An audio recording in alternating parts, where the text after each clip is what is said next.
want an exposure to a market or an Everything they need in one place. The world's foremost authority on individuals, advisors and institutions. Hello and welcome to Morningstar. I'm Emma Wall, and here with me today to give his 3 stock picks is Jakob de Tusch-Lec, manager of the Artemis Global Income Fund.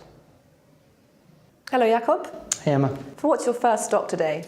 The first one I'd like to mention is the largest position in my fund. So I put a lot of capital behind this name for a while, and it's an American name called AbbVie. It's a pharmaceutical, so it's a pretty defensive business. It's not the best pharmaceutical in the world in the sense that the lion's share of the revenues come from one drug. And that's the risk with this stock, that it has one drug that goes ex-patent in 16, but it's also one of the best drugs in the world. It's called Humira, an autoimmune drug.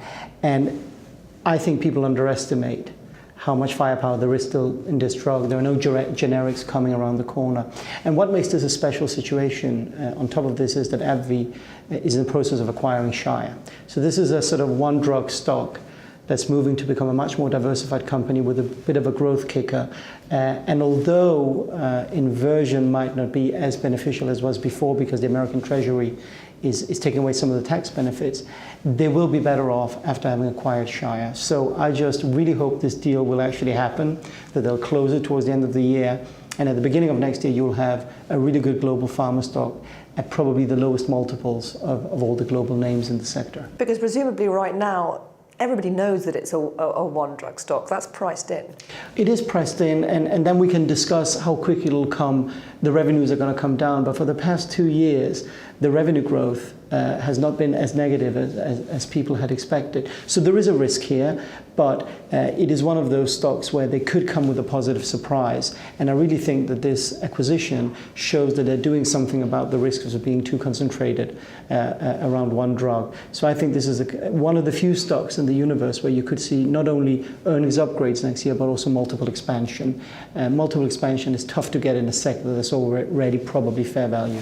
And what's your second stock? The second stock is a much riskier name, but also in many ways a bit more exciting. It's a frontier stock. Frontier has been very hot this year. Frontier markets, Nigeria, smaller countries in Africa, and countries like Georgia, where this stock is, have outperformed emerging markets as well as developed markets.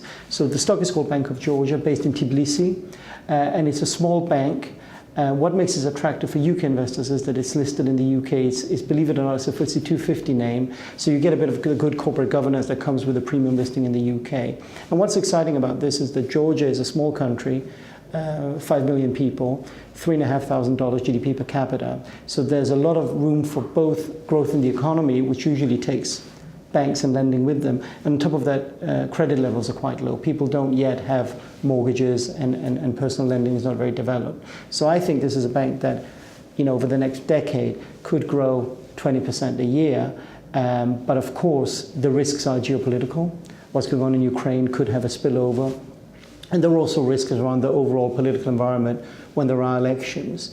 So it's a much, much riskier stock, but I think it's one of those names that the bank itself has good corporate governance, and if one is willing to take a longer-term view, you could get very good, sustained, organic, secular growth. And what's the third stock today? So the third stock is almost like a cluster of stocks, and basically I think the best trade in Europe right now is the Southern European carry trade. And by that I mean buying high-yielding, boring stocks that yield 4, 5, 6% at a time where Draghi is running negative interest rates.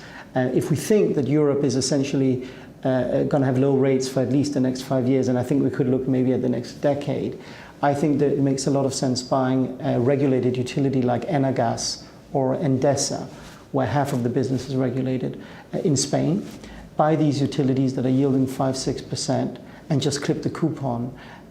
If the market wakes up and says, Draghi is going to have very low rates for 5 years, we want more of these bond proxies in Europe, you could actually see multiple re-rating, i.e. the yield would be compressed down to, let's say, 3, 4%, which would give you some capital return as well. So on top of a very defensive business model and a very good dividend, you could also get some upside. So I think buying sort of bond proxies in Southern Europe is probably not a bad thing when deflation is around the corner and we know that they're going to be printing money for a while. And 3-4% is not bad, actually, as you mentioned. If you're in a deflationary environment and interest rates are 0, 3-4% is still attractive. It's fine. I don't like buying stocks just for the dividend. I like to see the share price going up as well. But I think we are in a world now where interest rates are going to go up in the UK and the US. It's just a question of time, but they're not in Europe. So from a relative point of view, I'd much rather hold the utility in a sort of basket case economy where you know rates are going to be low for a while than buy it in economies where you have a cyclical recovery. Jakob, thank you very much. Thank you. This is Emma Wall from Morningstar. Thank you for watching.